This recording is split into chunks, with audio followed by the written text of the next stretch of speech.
Hi guys, welcome back to Tech Tutorial.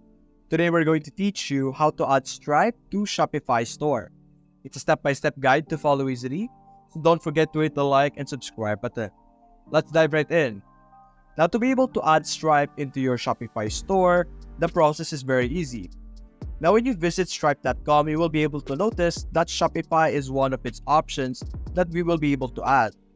So if you go over here in our Shopify store, simply select your settings over here on the bottom left. After that, click on your payments.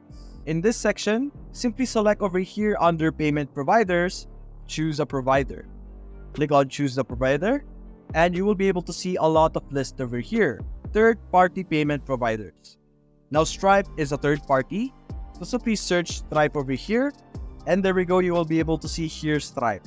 Now, unfortunately for me, it is not available in my country, but for you guys, hopefully it is fully available and something you will be able to utilize on your Shopify store.